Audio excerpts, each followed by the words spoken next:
পঞ্চম শ্রেণীর বিজ্ঞান বই নিয়ে ধারাবাহিকভাবে আলোচনা করছিলাম, তার ধারাবাহিকতায় এর পূর্বে নবম পৃষ্ঠা পর্যন্ত আলোচনা করেছি। এখন দশম পৃষ্ঠা থেকে তোমাদের সাথে আলোচনা করব জলজ উদ্ভিদের অনন্য বৈশিষ্ট্য কোনটি।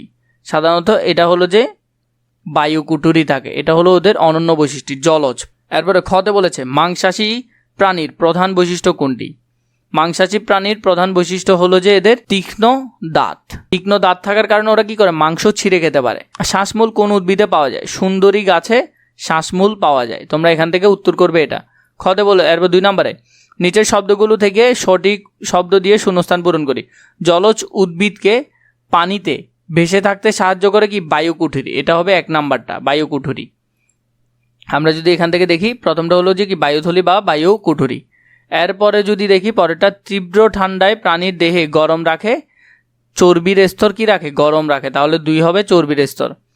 এরপরে 3 নম্বরে যদি দেখি, ছায়াযুক্ত স্থানের একটি উদ্ভিদ হলো। ছায়াযুক্ত স্থানের উদ্ভিদ হলো ফার্নার, হলো যে একটা ছায়াযুক্ত পরিবেশের উদ্ভিদ। তাহলে 3 হবে এটা।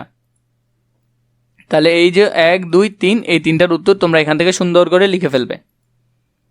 সংক্ষিপ্ততে জীবের আবাসস্থল বলতে কি বোঝায়। জীবের আবাসস্থল বলতে কি বোঝায়, যে পরিবেশে কোনো জীব বসবাস করে, খাদ্য সংগ্রহ করে এবং বংশ বিস্তার করে তাকে জীবের আবাসস্থল বলে। ক নম্বর। খতে হলো স্বাদু পানির পরিবেশে কি ধরনের প্রাণী ও উদ্ভিদ থাকে। স্বাদু পানির পরিবেশে শাপলা, কচুরিপানা, শ্যাওলা, উদ্ভিদের মধ্যে হলো যে মাছ, ব্যাঙ, কচ্ছপ প্রভৃতি প্রাণী থাকে। জলজ প্রাণীতে কি ধরনের অভিযোজন ঘটে। জলজ প্রাণী শরীরবৃত্তীয় পাখনা ও লেজ থাকে এবং ফুসফুসের মধ্যে শ্বাস নেয়, এগুলো হলো জলজ অভিযোজন। 4 নাম্বার বর্ণনামূলক প্রশ্ন। স্থলজ উদ্ভিদ ও প্রাণীর বৈশিষ্ট্যগুলো কি কি। তোমাদেরকে আমি যে বর্ণনামূলক প্রশ্নগুলোর উত্তর দিব, এগুলো আমি আগে ছোট করে দেখাচ্ছি তোমাদেরকে, এরপরে বড় থেকে দিব, মানে যেগুলো তোমরা পরীক্ষায় লিখতে পারবে। আগে একটু ধারণার জন্য দেখে নাও। স্থলজ উদ্ভিদের শিকড় মাটির গভীরে প্রবেশ করে পানি ও খনিজ সংগ্রহ করে, এদের কাণ্ড শক্ত হয়। আর স্থলজ প্রাণীর মধ্যে পা শক্ত ও নখযুক্ত হয়, যাতে তারা সহজে চলাচল করতে পারে এবং খাদ্য সংগ্রহ করতে পারে। জলজ পরিবেশের উদ্ভিদ ও প্রাণীর বৈশিষ্ট্যগুলো উল্লেখ করি। জলজ উদ্ভিদের কাণ্ডে বায়ুথলি থাকে, ফলে তারা পানিতে ভেসে থাকতে পারে। পাতাগুলো চওড়া হয়। জলজ প্রাণীর বৈশিষ্ট্যের মধ্যে হলো যে চ্যাপ্টা, মসৃণ হয়, পাখনা ও লেজ থাকে এবং ফুলকার সাহায্যে শ্বাস নেয়। এরপরে আছে যেটা সামুদ্রিক পরিবেশের প্রাণীদের অভিযোজনের ক্ষেত্রগুলো কি কি, উদাহরণে ব্যাখ্যা করি। তাহলে এখানের মধ্যে যদি আমরা দেখি, পরে আমি তোমাদেরকে বড় থেকে দিব, অনেক বড় বড় উত্তর আছে, এগুলো দিব, আগে ছোটগুলো দেখো। সামুদ্রিক পরিবেশের প্রাণীদের লবণাক্ত পানির সঙ্গে খাপ খাওয়ানোর অভিযোজন থাকে। মাছের ফুলকা থাকে এবং পাখনা দিয়ে সাঁতার কাটে। তিমি ও ডলফিন ফুসফুস দিয়ে শ্বাস নেয়, তাই মাঝে মাঝে পানির উপরে উঠে আসে। এরপরে যদি সেম প্রশ্নগুলোর আমি তোমাদেরকে বড় করে উত্তর দিই, স্থলজ উদ্ভিদ ও প্রাণীর বৈশিষ্ট্যগুলো আলোচনা করো। তো যেমন স্থলজ পরিবেশের বসবাসকারী উদ্ভিদ ও প্রাণীর কিছু বৈশিষ্ট্য রয়েছে, যার মাধ্যমে তারা স্থলভাগে সহজে টিকে থাকতে পারে। যেমন এর মধ্যে দেখো, আগে এটা দেখো, স্থলজ উদ্ভিদের শিকড় মাটির গভীরে প্রবেশ করে। এই শিকড়ের সাহায্যে উদ্ভিদ মাটি থেকে পানি এবং খনিজ লবণ শোষণ করে। এদের কাণ্ড শক্ত ও দৃঢ় হয়, যা উদ্ভিদকে সোজা হয়ে দাঁড়িয়ে থাকতে সাহায্য করে। পাতাগুলো সূর্যালোক গ্রহণ করে খাদ্য তৈরি করে। অনেক স্থলজ উদ্ভিদের পাতায় মোমের মতো আবরণ থাকে, যা পানি ক্ষয়রোধ করে।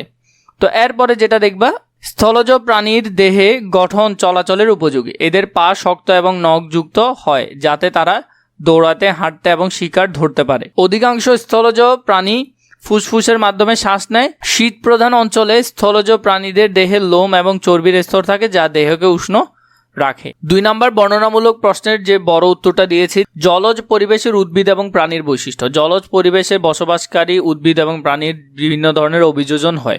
জলজ উদ্ভিদের কাণ্ডে বায়ুথলি থাকে। এই বায়ুথলি উদ্ভিদকে পানিতে ভেসে থাকতে সাহায্য করে। এদের পাতা চওড়া পাতলা হয়, যাতে সূর্যালোক সহজে গ্রহণ করতে পারে। কিন্তু কিছু জলজ উদ্ভিদের শিকড় দুর্বল হয়, কারণ তারা সরাসরি পানি থেকে প্রয়োজনীয় উপাদান গ্রহণ করতে পারে। এরপরে আছে জলজ প্রাণীদের দেহে সাধারণত মসৃণ ও চ্যাপ্টা হয়, যা পানিতে চলাচলে সহায়ক। এদের পাখনা ও লেজ থাকে, যা সাঁতার কাটতে সাহায্য করে। অধিকাংশ জলজ প্রাণী ফুলকার মাধ্যমে শ্বাস নেয়। মাছ এর একটি উৎকৃষ্ট উদাহরণ। তো এখান থেকে তোমরা এটার উত্তরও লিখতে পারবে। এরপর আছে 3 নম্বরে সামুদ্রিক পরিবেশে প্রাণীদের অভিযোজন আলোচনা করো, উদাহরণ দাও। সামুদ্রিক পরিবেশে অত্যন্ত লবণাক্ত এবং গভীর হওয়ায় এখানে বসবাসকারী প্রাণীদের বৈশিষ্ট্য অভিযোজন প্রয়োজন হয়। এখানের মধ্যে যেগুলো আছে, সামুদ্রিক মাছের দেহে মসৃণ ও স্রোতরোধী হয়, যা পানিতে দ্রুত চলাচলে সাহায্য করে। এদের পাখনা ও লেজ শক্তিশালী হয়।